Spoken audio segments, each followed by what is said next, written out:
आपका दोस्त लोकेश साहू और आप देख रहे हैं लोकेश साहू यूट्यूब चैनल। साथियों, प्रदेश के कर्मचारी फिर से सड़कों पर हैं और विभिन्न मुद्दों को लेकर छत्तीसगढ़ कर्मचारी अधिकारी फेडरेशन के आह्वान पर उनके नेतृत्व में आज प्रदेश के सभी जिला और ब्लॉक मुख्यालय में प्रदेश के कर्मचारी जो है हुंकार भर रहे हैं। इसी बीच हम लोग आज सारंगढ़ बिलाईगढ़ जिला के बरमकिला ब्लॉक मुख्यालय बरमकिला में उपस्थित हैं।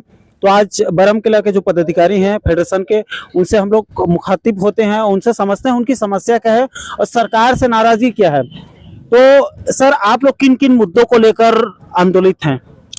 आज हम लोग आपके चैनल के जितने भी दर्शक हैं उनको सबको कर्मचारी अधिकारी फेडरेशन बरमकिला की ओर से सादर नमन वंदन। धन्यवाद। मैं सुभाष चौहान, तहसील संयोजक कर्मचारी अधिकारी फेडरेशन बरमकिला।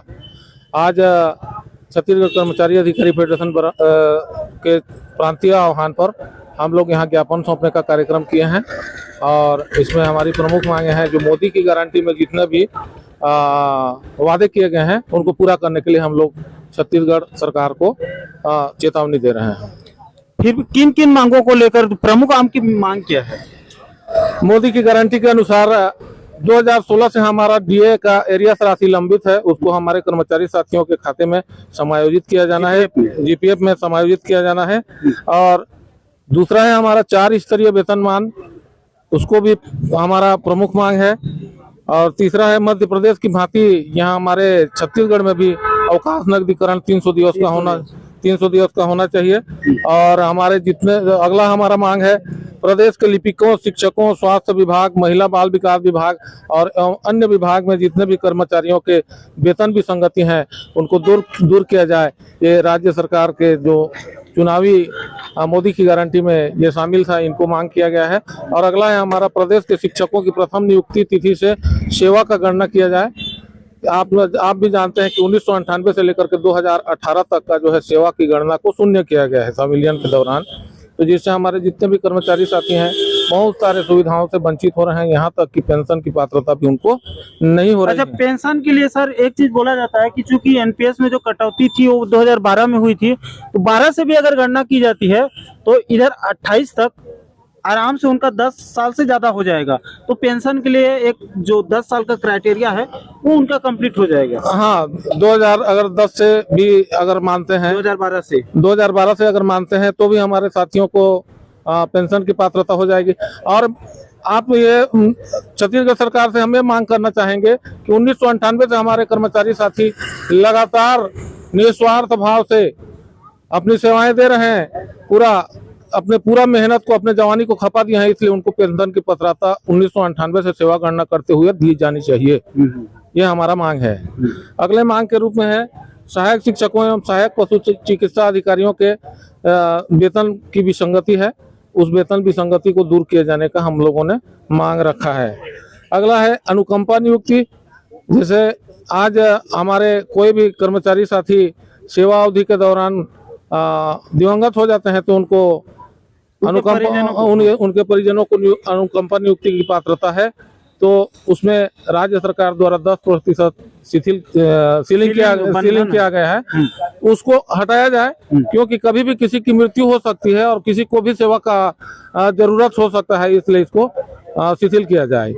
अगला हमारा है पंचायत सचिव, जो है पूरा 1995 से लेकर आज तक बहुत लंबा समय तक अपना सेवा दे चुके हैं, उनका अभी तक शासकीकरण नहीं हुआ पाया है, तो शासकीकरण किया जाए।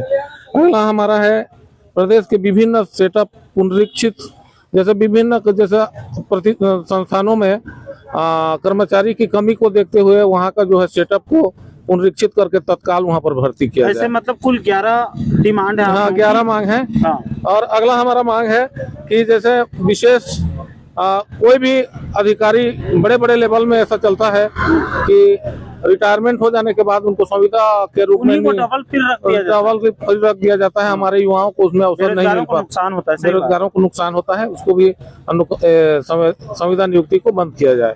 और अगला है आधार बेस्ड VSK ऐप संबंधी है, आधार बेस्ड अटेंडेंस को उसको खत्म किया जाए। ये हमारे कर्मचारी साथियों के हित में नहीं है। कहीं पर आप देखते हैं कहीं पर नेटवर्क नहीं होता है, कहीं पर और कई प्रकार से समस्याएं आती हैं, इसलिए आधार बेस्ड अटेंडेंस को स्थगित किया जाए।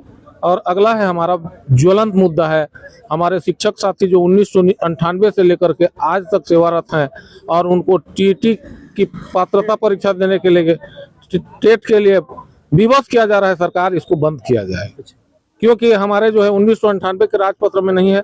आरटीई जब से लागू हुआ है उसके बाद तो हमारे जितने साथी हैं सब टीटी कर चुके हैं। इस तरह से हमारे शिक्षक साथियों को प्रताड़ित किया जाना उचित नहीं है।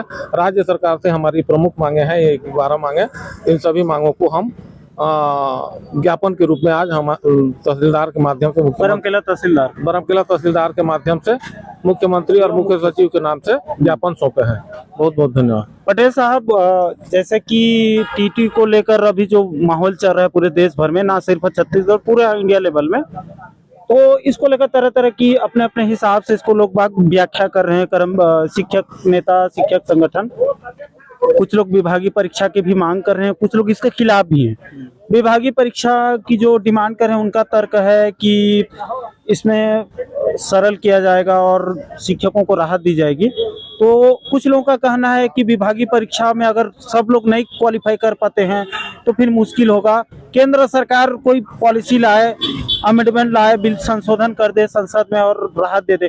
तो इसको आप कैसे देखते हैं टीटी को, चूंकि आप भी एक टीचर हैं? तो बिल्कुल लोकेश भाई, आपको चैनल को मैं सबसे पहले धन्यवाद दूंगा। धन्यवाद सर। एक कर्मचारियों का जितना ज्वलनशील मुद्दा होता है आपने उठाया है, आज तक किसी चैनल ने उठाया है। यह एक डेयरिंग वाली बात होती है, उसके लिए विशेष कर धन्यवाद है हमारे कर्मचारी साथियों के लिए। जैसे कि आपने कहा टीटी, टीचर एलिजिबिलिटी टेस्ट, ये टेस्ट तब होता है जब नौकरी प्रारंभ करते हैं।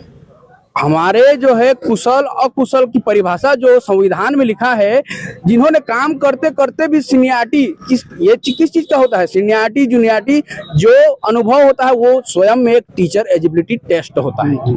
इसको किसी टेस्ट के माध्यम से आंकना बिल्कुल ही निंदनीय कार्य है।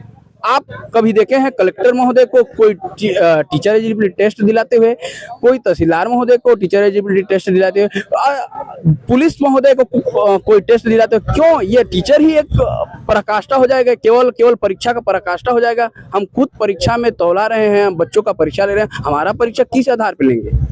अच्छा, एक चीज समझ में नहीं आता कि चलो सुप्रीम कोर्ट ने जजमेंट दे दिया कि भाई टीचर बनना है किसी को तो टीचर एलिजिबिलिटी टेस्ट, जो शिक्षक पात्रता परीक्षा, वो जरूरी है, समझ में भी आता है, ठीक है। लेकिन जो एक डेडलाइन दे दिया गया है, मतलब एक फिक्स रहना चाहिए कि अब से, लेकिन ये बैक डेट से इसको लागू किया जा रहा है। पुराने जो टीचर हैं, जिस समय उनकी नियुक्ति हुई थी उस समय टीटी का कॉन्सेप्ट नहीं था। आरटी एक्ट 2010 के बाद ही लाए गए हैं इसको, 9-10 के बाद। तो उससे पहले जो टीचर नियुक्त हो गए हैं, ज्वाइन हो गए हैं, उनके लिए इसको लागू करना, इसको कैसे देख रहे हैं? क्या सही है? बिल्कुल, यह कतई गलत है कि आप जिस राजपत्र के माध्यम से सिविल सेवा आचरण 1965 अधिनियम 13 इस प्रकार से आप देखेंगे कहीं भी हमारा टीटी के लिए उल्लेख नहीं है। आप जिस राजपत्र से हमको नियुक्त किए हैं उससे आगे बढ़कर उसमें अमेंडमेंट कर जबरदस्ती के थोपा जा रहा है टीचर एलिजिबिलिटी टेस्ट। मैं बोल रहा हूँ किस विभाग के किस अन्य कर्मचारी को आप टेस्ट के लिए बोले हैं? जो इस विभाग के हमारे टीचर साथियों को बोलेंगे, जिसने अभी परिवार की जिम्मेदारी, अपने कार्य की जिम्मेदारी, अपने उम्र की जिम्मेदारी, ढलते उम्र में किस प्रकार से टेस्ट देंगे? क्या ये जो सरलीकरण भी किया जाए विभाग की तरफ से, तो इसमें भी छत्तीसगढ़ में बजट का आंकड़ा बताया जा रहा है 80,000 समथिंग, तो सब पास हो जाएंगे क्या? बिल्कुल, इसको कहा नहीं जा सकता। सरलीकरण एक उदारता का एक विषय होगा कि सरलीकरण करेंगे तो उदारता में कुछ लोग हो जाएंगे। लेकिन ये बताइए, आज की तिथि में कौन जो है उस सिलेबस तो दूर की बात हो, तो पीएससी से ऊपर लेवल का क्वेश्चन आ रहे हैं। आप समझ सकते हैं कि इसमें किस प्रकार की रणनीति और कूटनीति अपनाई जा रही है ताकि वो पास न हो, अपना मांगों पे दिग्भ्रमित हो जाए। हम अभी हमारे 80% साथी प्रभावित हैं, हम उस मांग से दूसरे मांग की ओर सोच ही नहीं पा रहे हैं, हमारे मूल मांग को हम भूल जा रहे हैं। ये भूलवाने का एक सोची समझी रणनीति और कूटनीति के अलावा कुछ नहीं है।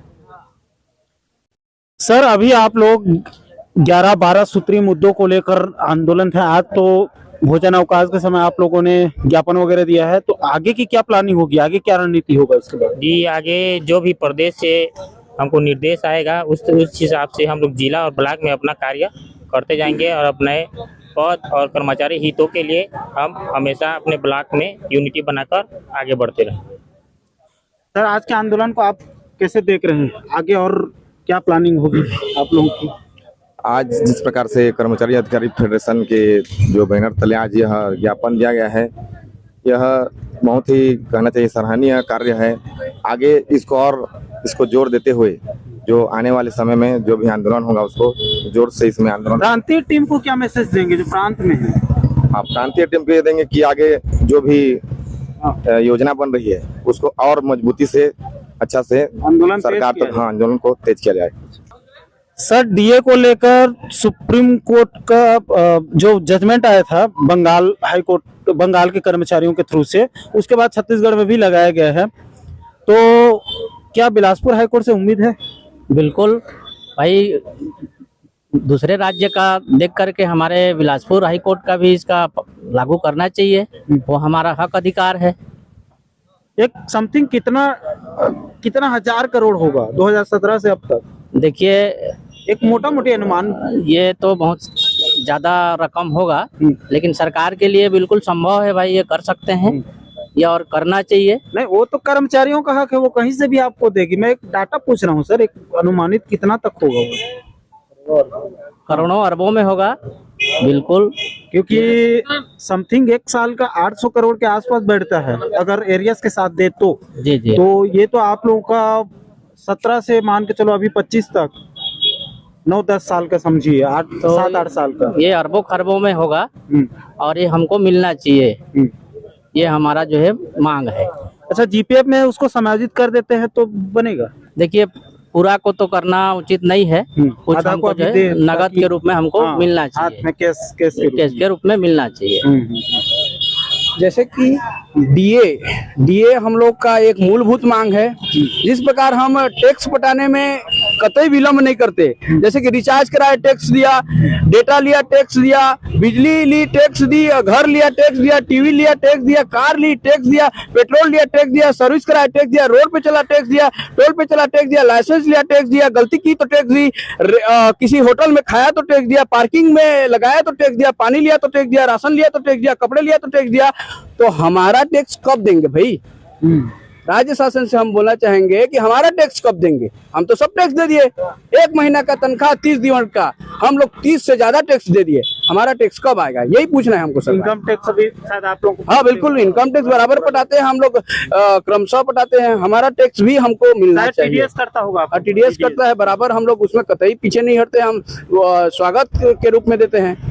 हम सरकार बढ़िया से व्यवस्था चले, तो हमारा भी टैक्स है एक प्रकार से डीए, और डीए को हमको मिलना चाहिए।